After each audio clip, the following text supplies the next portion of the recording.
Assalamualaikum warahmatullahi wabarakatuh. Nama saya Hernawati SPD, mata pelajaran ekonomi di Sekolah MA NW Mertaknau. Saya sebagai mahasiswi PPG dalam jabatan Universitas Negeri Padang dengan nomor NIM 25308381. Hari ini saya akan melakukan uji kinerja di Sekolah MA NW Mertaknau dengan topik kelangkaan. Terima kasih, selamat menyaksikan. Ikram. Ayo. Assalamualaikum warahmatullahi wabarakatuh. Warahmatullahi wabarakatuh. Silakan tolong menutup pintu. Apa kabarnya hari ini? Alhamdulillah. Alhamdulillah dalam keadaan sehat ya. Alhamdulillah kita semua masih diberikan kesehatan oleh Allah Subhanahu wa taala sehingga kita bisa melakukan aktivitas seperti biasa. Silakan saya minta untuk berdiri. Yang belum rapi bajunya silakan dirapikan. Jilbabnya silakan dirapikan. Sampahnya di sekeliling silakan tengok. Alhamdulillah, silakan duduk. Baik, untuk menumbuhkan rasa nasionalisme kita, cinta tanah air, marilah kita sama-sama menyanyikan lagu Garuda Pancasila. Silakan berdiri. 1, 2, 3 mulai.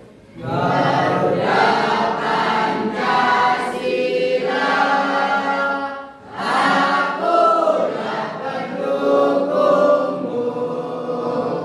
Patriot proklamasi, sedia berkorban untukmu. Pancasila dasar negara, rakyat adil makmur sentosa, berdikari bangsaku. Maju, maju, ayo maju, maju, ayo maju, maju. Silakan duduk kembali. Dan terima kasih. Baik, saya absen dulu ya. Ada yang tidak masuk hari ini? Alhamdulillah masuk semua ya. Iya. Baik. Baik, untuk pembelajaran minggu kemarin kita sudah belajar tentang ada yang masih ingat? Ekonomi. Tentang ilmu? Apa sih pengertian ilmu ekonomi? Ya, silakan. Ilmu ekonomi adalah ilmu yang mempelajari tentang usaha-usaha manusia untuk memenuhi kebutuhan hidupnya. Jadi, ilmu ekonomi adalah ilmu yang mempelajari tentang usaha-usaha manusia untuk memenuhi kebutuhan hidupnya. Baiklah, topik kali ini adalah tentang kelangkaan ya. Jadi Ibu akan membacakan tujuan-tujuan pembelajaran pada saat ini adalah materi tentang kelangkaan, model pembelajarannya, model basis learning dengan tipe biomedik. Ibu berharap supaya peserta didik yang pertama menjelaskan pengertian kelangkaan, yang kedua mengidentifikasi faktor penyebab kelangkaan, kemudian yang ketiga adalah menganalisis dampak kelangkaan dalam kehidupan sehari-hari, kemudian menyampaikan solusi kreatif terhadap masalah kelangkaan melalui diskusi kelompok. Baik, itu tujuannya ya. Sekarang Ibu akan menayangkan suatu kasus ya, kasus tentang kelangkaan, terjadi kelangkaan di Indonesia. Sampai disimak.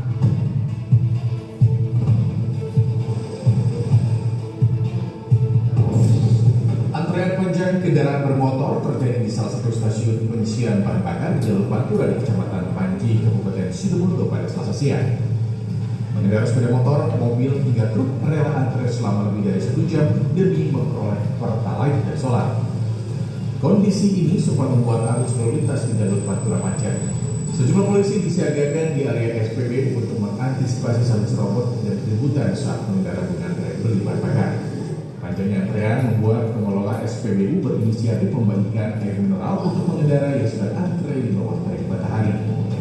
Pengendara mengaku antrean panjang ini dipicu sulitnya mendapatkan bahan bakar di SPBU yang ada di Kabupaten Situbondo dalam 3 hari terakhir. Tiga kok baru dapat ini. Antrinya lama nggak? Sudah berapa hari kondisi macam ini? 3 hari ada. Tidak hanya di Situbondo, antrean ratusan kendaraan juga terjadi di SPBU di Desa Cibonan, Kabupaten Lumajang pada Senin. Antrean kendaraan mengular hingga ke jalan penghubung Kabupaten Lumajang dan Jember. Menurut warga, antrean kendaraan di SPBU ini terjadi sejak Senin dini hari. Diduga antrean ini terjadi karena banyak warga dari Kabupaten Jember berdatangan ke Lumajang untuk mendapatkan BBM bersubsidi. Tapi harusnya kan di Jember, Pak. Tapi Lumajang kenapa kok juga terjadi? Kalau ini orang Jember di sini, orang Jember ngambilnya ke sini, orang bisa datang. Menurut Ahad Rahedi, Area Manager Communication Relation and CSR Pertamina Patrania di Jawa Timur, Bali, dan Nusa Tenggara, penutupan jalur Gunung Bungkir yang menghubungkan Jember dan Banyuwangi berdampak pada distribusi BBM dan LPG di kawasan tapal kuda seperti Jember, Situbondo, Lumajang, hingga Banyuwangi. Sebagai langkah mitigasi, Pertamina Patrania yang mengalihkan suplai distribusi BBM yang biasanya berasal dari depo Pertamina Tanjungwangi Banyuwangi, kini stok BBM Jember dan Bondowoso disuplai dari wilayah Surabaya maupun Malang.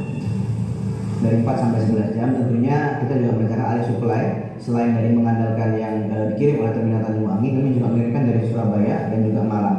Tentunya dengan pertimbangan jarak tadi dan guna menambah jumlah ritase atau frekuensi mobil tangki yang mengirimkan ke wilayah Bondowoso, Jember, dan sekitarnya. Pada hari Senin, sebanyak 79 mobil tangki BBM bantuan dikerahkan untuk mengatasi kelangkaan BBM akibat tersendatnya jalur distribusi ini. Pertamina juga telah memetakan alternatif distribusi sejak pertengahan Juli lalu sebelum dimulainya penutupan jalur pada tanggal 24 Juli 2025. Tim Liputan CNN Indonesia. Baik. Yang video yang kalian amati tadi, mengapa terjadi antrian? Apakah itu termasuk dari kelangkaan? Ya, Bu. Ya. Ya, termasuk karena terjadinya kelangkaan BBM. Ya, baik. Terima kasih. Jadi video tadi menayangkan tentang kelangkaan BBM. Di daerah mana sih terjadi kelangkaan BBM tersebut? Di SPBU mana? Daerah Situbondo, SPBU Lumajang, Jawa Timur. Ya.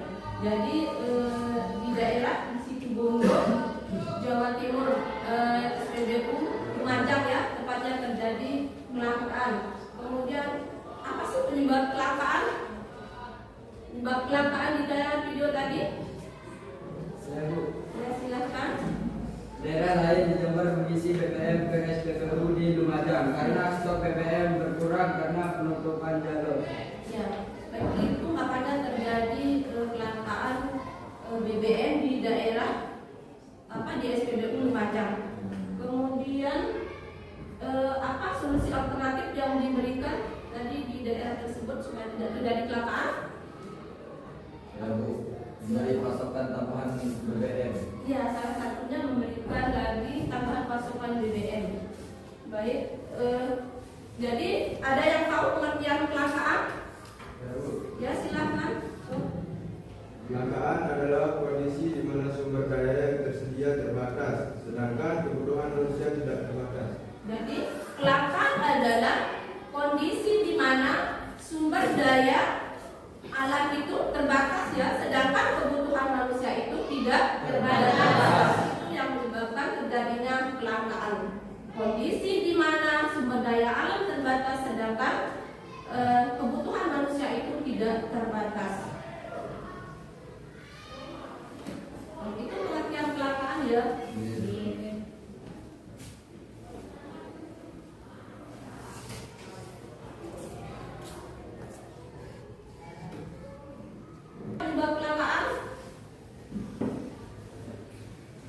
Penyebab kelangkaan? Silakan. Ya, silakan. Dibaca.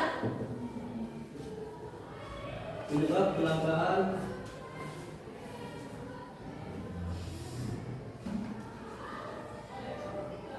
Ya, saya akan membacakan penyebab kelangkaan. Yang pertama, keterbatasan sumber daya alam, misalnya bahan tambang yang tidak dapat diperbarui. Kedua, pertumbuhan penduduk yang cepat sehingga kebutuhan meningkat tajam.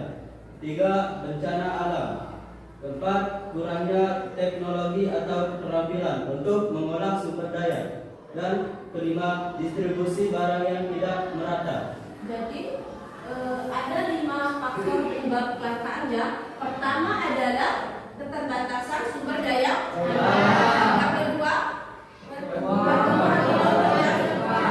sehingga kebutuhan meningkat tajam. Kemudian yang ketiga ada bencana.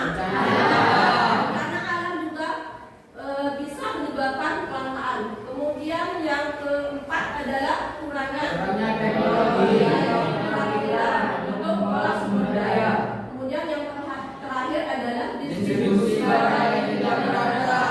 Itu penyebab kelangkaan ya. Kemudian contoh kelangkaan tadi sudah dilihat ya, contoh kelangkaan.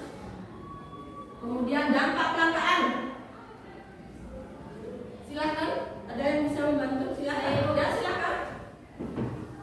Dampak kelangkaan. 1. Harga barang dan jasa meningkat karena permintaan lebih besar dari penawaran. 2. Menurunnya daya beli masyarakat. Harga yang tinggi membuat masyarakat sulit memenuhi kebutuhannya. 3. Meningkatnya angka kemiskinan. Kebutuhan dasar sulit terpenuhi bagi masyarakat berpenghasilan rendah. Yang keempat, terjadinya konflik sosial. Persaingan memperebutkan sumber daya bisa menimbulkan ketegangan. 5. Terganggunya aktivitas ekonomi. Produksi bisa terhambat karena kekurangan bahan baku. Terima kasih ya Zina. Jadi ada 5 dampak dari kelangkaan ya. Yang pertama harga barang dan jasa meningkat. Ya, harga barang dan jasa cenderung naik ya. Kemudian menurunnya daya beli masyarakat. Harga yang tinggi membuat masyarakat sulit memenuhi kebutuhannya. Kemudian meningkatkan angka kemiskinan. Kemudian terjadinya konflik sosial, dan yang terakhir adalah terganggunya aktivitas ekonomi. Jadi itu dampak dari kelangkaan ya. Kemudian bagaimana cara mengatasi kelangkaan? Bagaimana cara mengatasi kelangkaan? Yang pertama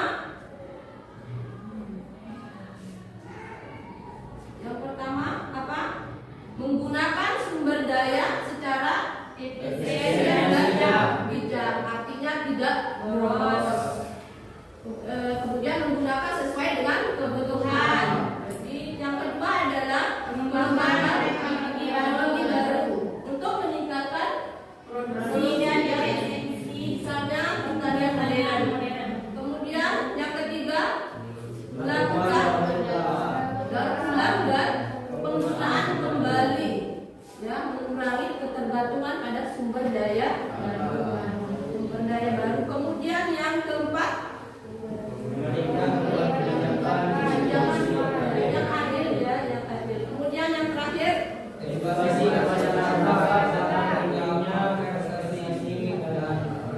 yaitu salah satu cara untuk mengatasi kelangkaan.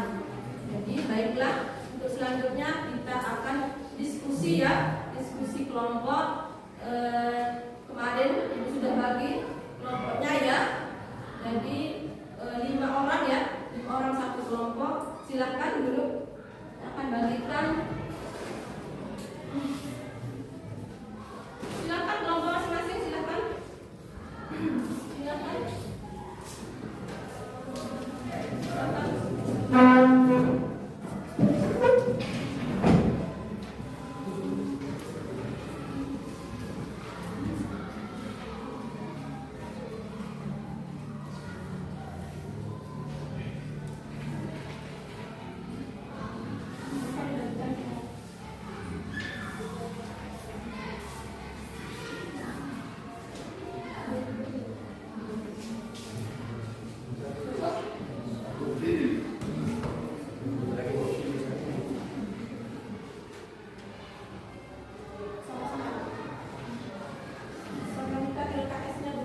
Oke, silakan. Kak Esther, silakan.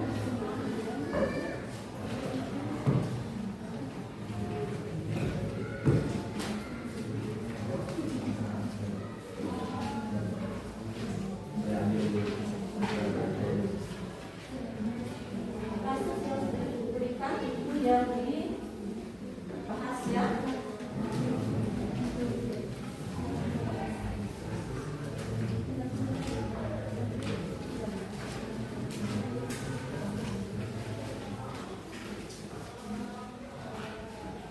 Ini untuk membuat peta konsep ya.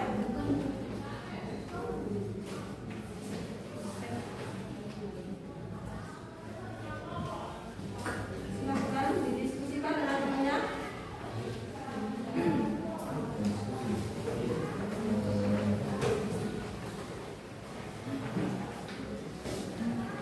Silakan ditulis peta konsepnya.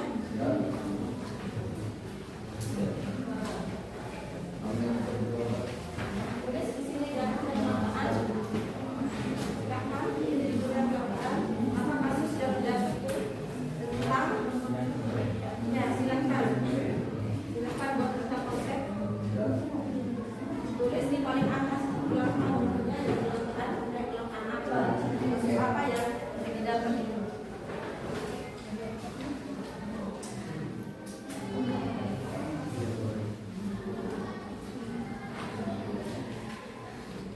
Silakan ini dapat kasus apa?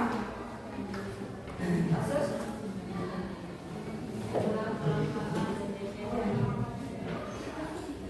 ini dapat kasus apa? Kelangkaan dalam basi.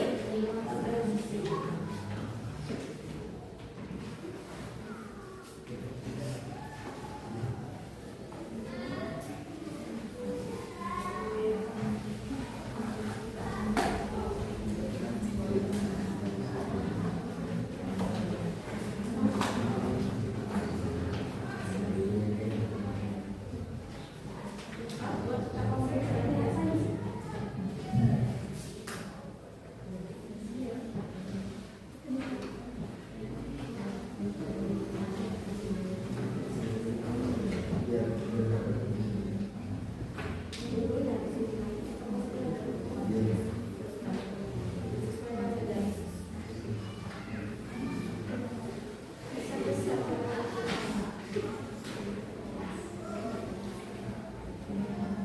Kelangkaan. Kelompok pertama, kelompok kedua, 3 itu tepat ya.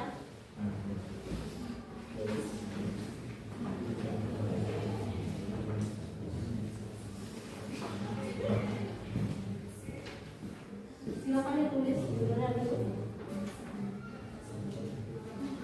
Buat peta konsepnya judulnya apa? Kasusnya apa?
Baik, silakan ada ke depan semuanya.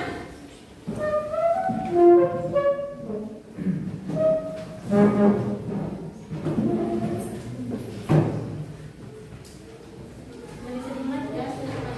Baik, bismillahirrahmanirrahim. Assalamualaikum warahmatullahi wabarakatuh.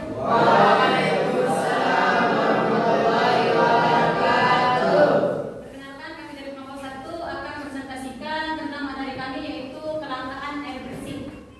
Kelangkaan air bersih adalah kondisi di mana ketersediaan air layak minum tidak mencukupi untuk kebutuhan masyarakat, seperti untuk mandi, minum, memasak, dan lain sebagainya.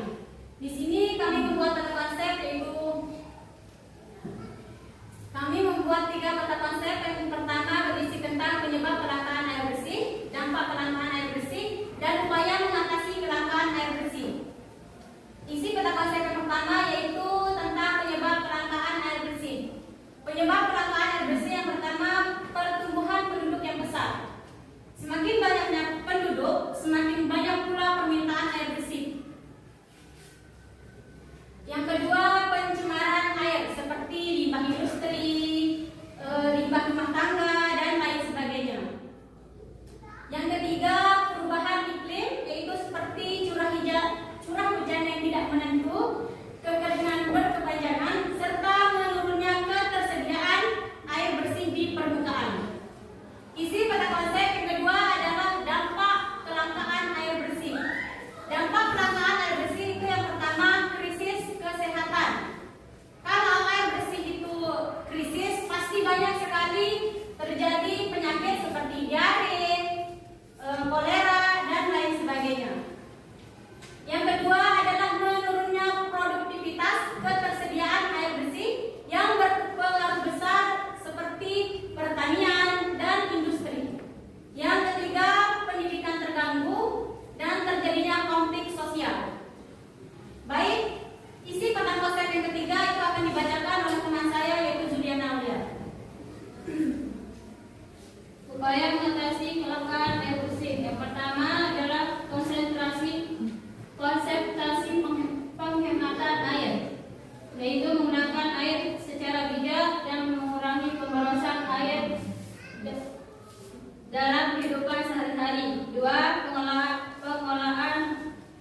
Pengelolaan limbah yang baik seperti membuang sampah pada tempatnya untuk mengurangi pencemaran air. Yang ketiga, penanaman hutan kembali seperti penanaman pohon. Baik, hanya itu saja yang bisa kami presentasikan dan hanya itu saja hasil diskusi dari kelompok kami. Sekian. Apakah ada yang mau bertanya? Silakan. Mungkin dari kelompok lain ada yang mau dipertanyakan dari hasil diskusi kami. Baik, Abdul Rujun. Saya ingin tahu, saya ingin bertanya, apa saja konflik yang terjadi jika air bersih itu sulit didapatkan? Itu masuk ke peta konsep yang kedua, itu konflik sosial. Siap. Konflik yang sering terjadi ketika air bersih itu langka adalah ketika semua masyarakat akan memperebutkan air bersih. Ya, seperti itu. Paham atau masih kurang? Kalau bisa dijelaskan lebih panjang boleh. Baik, konflik sosial yang sering terjadi karena kelangkaan air bersih adalah selain untuk memperebutkan air juga masyarakat berdesak-desakan atau bahkan terjadinya konflik antara masyarakat satu sama lain. Oke, terima kasih. Apakah dari kelompok lain ada yang mau dipertanyakan? Ada, cukup? Silakan ditutup. Sekian presentasi dari kelompok kami. Wassalamualaikum warahmatullahi wabarakatuh. Waalaikumsalam warahmatullahi wabarakatuh. Baik, terima kasih untuk kelompok pertama yang mempresentasikan tentang kelangkaan air bersih. Mana air bersih itu sangat penting bagi kehidupan manusia. Makanya kita sebagai manusia itu jangan boros-boros dengan air. Hemat-hematlah ya untuk menggunakan air. Jika terjadi nanti yang namanya kelangkaan air bersih, maka dampaknya sangat besar sekali. Yang paling sering kita lihat adalah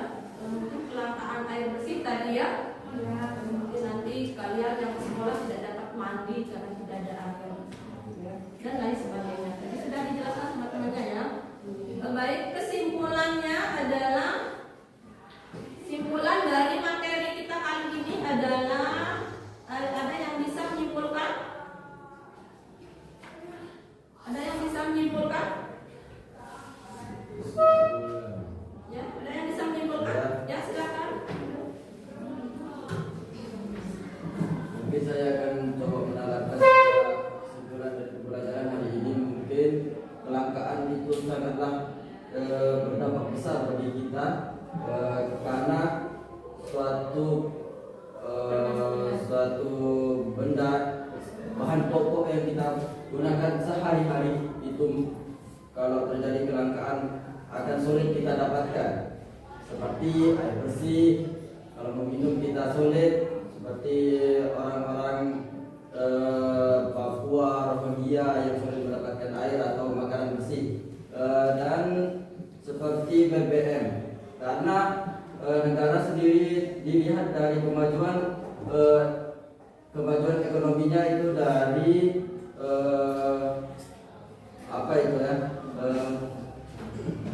fasilitas kendaraannya. Nah, sangat tidak mungkin kalau kemajuan negara itu tidak berkaitan langsung dengan sepeda motor. Nah, ketika BBM itu langka, maka semua fasilitas seperti kendaraan tidak akan bisa berlangsung, seperti mau sekolah, mau bekerja, itu kan sebagai kehidupan kita sehari-hari. Terima kasih, cukup itu saja. Mungkin kalau ada yang kurang bisa ditambahkan oleh Ibu sendiri. Terima kasih. Baik, terima kasih. Jadi kesimpulannya adalah, kesimpulan dari yang kita pelajari kali ini adalah tentang kelangkaan. Kelangkaan adalah kondisi di mana sumber daya yang terbatas, tersedia terbatas, sedangkan kebutuhan manusia itu tidak terbatas. Jadi bagaimana caranya? Jadi kelangkaan merupakan salah satu pokok dari masalah ekonomi. Jadi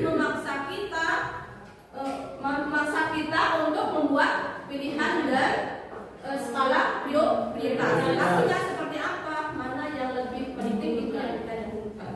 Ya, seperti itu saja ya. Baik, terima kasih semuanya.